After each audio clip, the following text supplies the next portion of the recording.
मृत्यु, शैतान, कष्ट, बीमारियों, उत्पीड़न और गरीबी के विरुद्ध हमारा सबसे बड़ा हथियार ईश्वरीय ज्ञान है।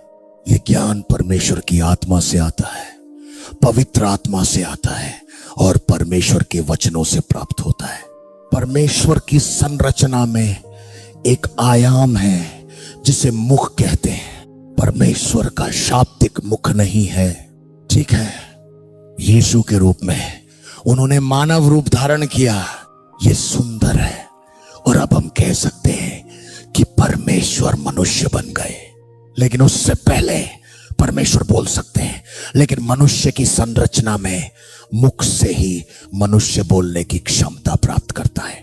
लेकिन बात यह है कि परमेश्वर बोलते हैं, लेकिन इसका अर्थ यह नहीं है कि उनका मुख है। परमेश्वर का मुख एक आयाम की तरह है। परमेश्वर की संरचना में एक आयाम है जिसे मुख कहते हैं। और बाइबल कहती है मनुष्य केवल रोटी से ही नहीं बल्कि अपने मुख से निकलने वाले प्रत्येक वचन से जीवित रहेगा। इसलिए एक मेढ़ा है जो परमेश्वर के जीवनदायी जल को तब तक धोता है जब तक मनुष्य आत्मा में परिश्रम न करे और आत्मा के नियमों का पालन करते हुए अपने कानों को जागृत न करे। प्रभु की वाणी को स्पष्ट रूप से सुनने पर अमृता की कल्पना करना असंभव हो जाता है। परमेश्वर के निरंतर वचन के द्वारा ही हम अमृता के नियमों का पालन कर सकते हैं। और देखिए, निरंतर वचन केवल परमेश्वर को सुनने का प्रारंभिक स्तर नहीं है। ऐसे कई तरीके हैं जिनसे हम कुछ उपदेशकों, कुछ भविष्यवक्ताओं से परमेश्वर को सुन सकते हैं। सुसमाचारों, लिखित वचन को उठाने से, आप लिखित वचन को उठाते हैं और वह जागृत हो जाता है, आप उसे ग्रहण करते हैं और परमेश्वर की आत्मा आपको आश्वासन देती है कि परमेश्वर आपकी स्थिति के बारे में यही कह रहा है। ये परमेश्वर को सुनने के प्रारंभिक बुनियादी तरीके हैं। लेकिन परमेश्वर को सुनने का एक निश्चित परिपक्व, एक निश्चित उन्नत स्तर है। और वह उन्नत स्तर तब होता है जब मनुष्य ने अपने मार्ग को अनुशासित कर लिया हो, परमेश्वर के वचन का पालन किया हो, प्रभु की उपस्थिति में प्रार्थना करने का नियमित समय निर्धारित करें। एक व्यक्ति ने प्रभु की उपस्थिति का इतना अभ्यास किया है, आप प्रभु के साथ इतने लंबे समय तक चले हैं कि आपके अस्तित्व की हर क्षमता, आपके विचार, आपकी कल्पनाएं, आपका आचरण, आपकी इच्छाएं, आपका जुनून, आपकी आत्मा, आपका मन, आपके अस्तित्व का हर कण मसीह की उपस्थिति के अधिकार में है। और आत्मा, मन और चेतना के परिश्रम से आप यीशु मसीह के ज्ञान में इस हद तक वृद्धि कर चुके हैं कि यीशु आप में समाहित हो गए हैं और आपने एक ऐसी आध्यात्मिक क्षमता विकसित कर ली है जहां आप अपने अस्तित्व को धारण कर सकते हैं और तुरंत उनमें जी सकते हैं, उनमें चल सकते हैं। यहीं पर एक व्यक्ति को आत्मा का वह प्रबल दर्जा प्राप्त होता है, आत्मा का वह प्रबल दर्जा जिससे वह स्पष्ट रूप से परमेश्वर को सुन सके। और जब तक कि हम उस बिंदु पर नहीं पहुंच जाते जहां हम उसी प्रकार परमेश्वर को सुन सकें जैसे यीशु ने परमेश्वर को सुनने का उल्लेख किया था, जहां परमेश्वर को सुनना ठीक वैसा ही हो जैसा मसीह ने मनुष्य रूप में परमेश्वर को सुना था, जब तक हम उस मुकाम तक नहीं पहुंच जाते जहां हम कह सकें कि हम परमेश्वर के दर्शन, यीशु के दर्शन देख सकते हैं, कि हम प्रभु की वाणी स्पष्ट रूप से सुन सकते हैं। मेरा मतलब यह नहीं है कि आप शुरुआती स्तर छोड़ दें, क्योंकि 10वीं कक्षा तक पहुंचने के लिए आपको पहली और दूसरी कक्षा से होकर गुजरना ही होगा। लेकिन मेरी चिंता यह है कि आपको प्रगति करनी चाहिए। चर्च बहुत स्थिर हो गया है, ठीक है, क्योंकि इस प्रक्रिया में हम चर्च में नाराज हो गए। हम इस प्रक्रिया में थे, किसी से नाराज हो गए, किसी से नाराज हो गए, या कहीं ना कहीं हम अपनी शारीरिक इच्छाओं के आगे झुक गए और यीशु का अनुसरण करने के बजाय हम किसी स्त्री का अनुसरण करने लगे या हम किसी पुरुष का अनुसरण करने लगे। हम बस भटक जाते हैं। चर्च के लोग यही करते हैं, वे मसीह के साथ अच्छी शुरुआत करते हैं। अचानक कहीं न कहीं उनकी भावनाएं उनके मार्ग को प्रभावित कर देती हैं। वे केंद्रित थे, वे उत्साहित थे, मसीह के साथ काम कर रहे थे, लेकिन कहीं से एक स्त्री आ जाती है, बस वे चले जाते हैं। कहीं से एक पुरुष आ जाता है, वे चले जाते हैं। कहीं से एक नाराजगी आ जाती है, वे चले जाते हैं। कहीं से एक क्रोध आ जाता है।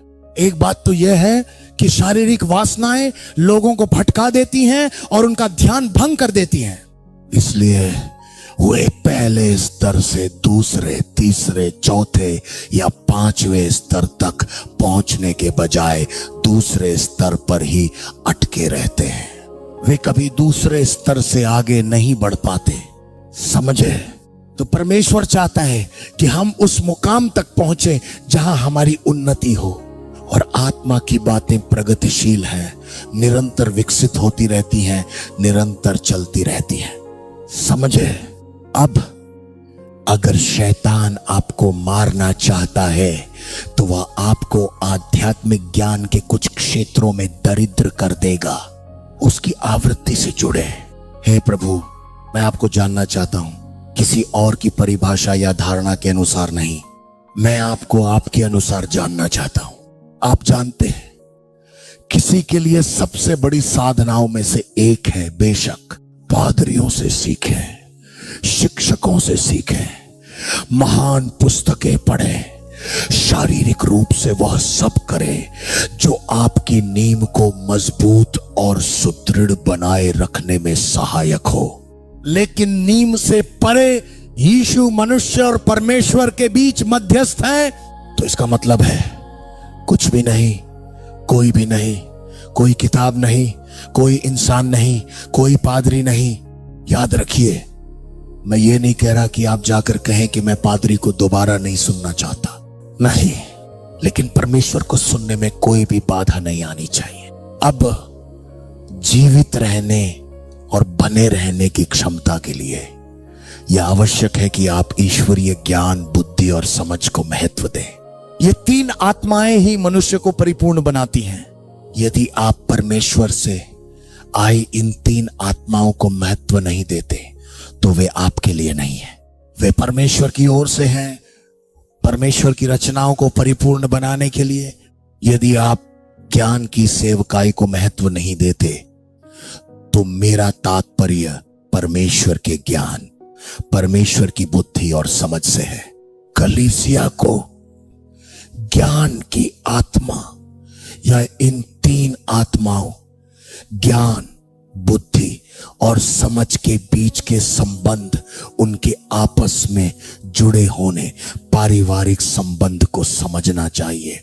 ऐसा इसलिए है क्योंकि जब ज्ञान आता है तो वह बुद्धि के प्रवेश द्वार के रूप में आता है।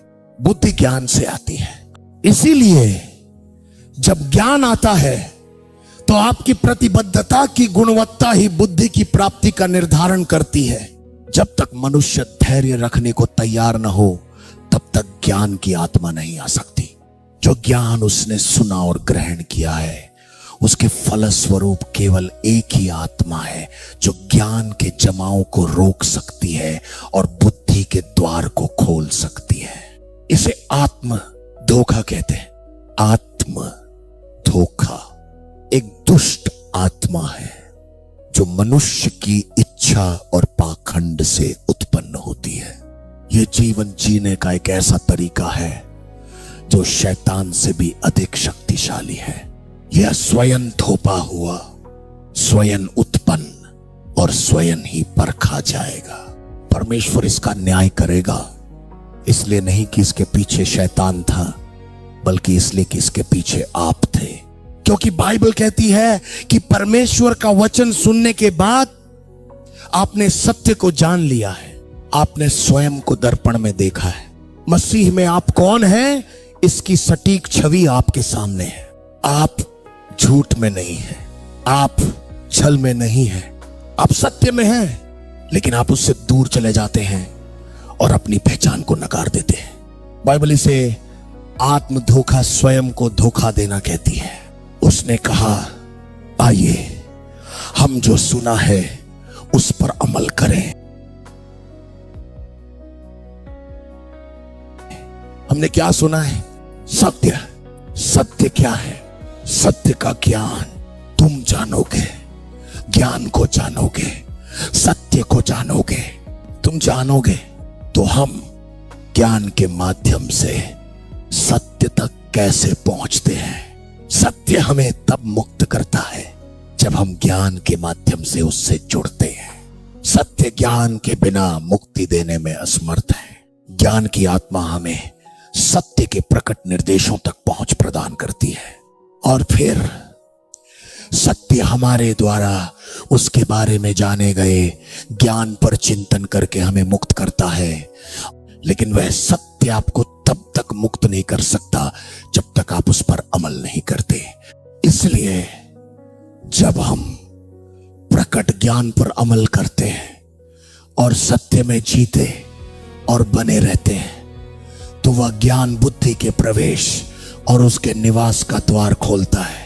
उदाहरण के लिए आपको ध्वनि उत्पन्न करने के लिए एक स्पीकर बनाना होगा। आपको ज्ञान के लिए एक घर बनाना होगा ताकि ज्ञान की आत्मा उसमें आकर निवास कर सके। आपको ज्ञान के मार्ग पर चलना होगा और ज्ञान वह संस्था बन जाता है जो आपके हृदय में, आपकी आत्मा में स्थापित हो जाती है, जो अब बुद्धि का क्षेत्र और निवास स्थान बन जाती है। हम अपने हृदयों में ज्ञान के लिए एक स्थान बनाते हैं। इसीलिए आप यहां हैं।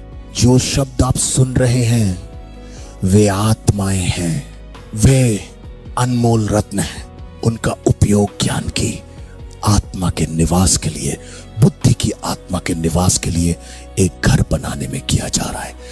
जब ज्ञान उस प्रकाश के माध्यम से स्थापित होता है जो आप प्राप्त कर रहे हैं, उस प्रकाश के माध्यम से जिसके अनुसार आप जीवन जी रहे हैं, न केवल वचन को सुनना बल्कि उसे सुनना और उसके अनुसार जीना, यह एक संरचना के निर्माण का रूप ले लेता है ज्ञान की आत्मा के निवास के लिए।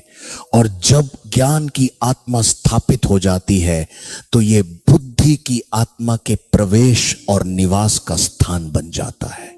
और फिर जब बुद्धि स्थापित हो जाती है तब समझ आपका केंद्र बन जाती है। और जहां बुद्धि, ज्ञान और समझ होती है वहां परमेश्वर की परिपूर्णता प्रकट होती है। हमने मसीह के रूप में उनकी परिपूर्णता प्राप्त की है, लेकिन हम अभी तक उनकी परिपूर्णता की वास्तविकताओं, उनकी प्रत्यक्षता में नहीं हैं। हम उनकी परिपूर्णता में चलने के योग्य हैं। हम उनकी परिपूर्णता में जीने के योग्य हो चुके हैं। हमें मसीह के अनुग्रह और पूर्ण किए गए कार्य के द्वारा धर्मी ठहराए जाने से उनकी परिपूर्णता प्राप्त करने का अधिकार मिला है। लेकिन परमेश्वर की परिपूर्णता को प्राप्त करने के लिए पवित्रता, आज्ञाकारिता और मृत्यु के विभिन्न स्तरों की आवश्यकता होती है। कभी कभी अपने जीवन के अगले 30 से 40 वर्षों तक आपको प्रतिदिन मरना होगा, क्योंकि बहुत सी चीजें, कुछ चेतनाएं जो हमारे अस्तित्व का हिस्सा हैं, शैतान द्वारा नियंत्रित हैं, उन्हें मरना होगा। आपका क्रोध, आपकी असुरक्षा, आपके अपराध, आपका अहंकार परमेश्वर के वचन के साथ तालमेल बिठाने में आपकी असमर्थता, आपका उतार चढ़ाव, आपकी अशुद्धियां, आपका शरीर, आप शरीर के 17 कार्यों को ही देख लीजिए। आपका विधर्म, आपकी अनैतिकता, आपका हस्तमैथुन, आपकी बहु व्यक्तित्व प्रवृत्तियां, आप जानते हैं आप आज एक है, आपका लेख है, भावनाओं द्वारा संचालित है। आप जानते हैं ये आपकी चेतना के भीतर की चेतनाएं हैं जिन्हें परमेश्वर की परिपूर्णता की अभिव्यक्ति के लिए प्रतिदिन मरना होगा। यदि आप शरीर से मुक्त हो जाते हैं तो आप जीवित रहेंगे, मरेंगे नहीं।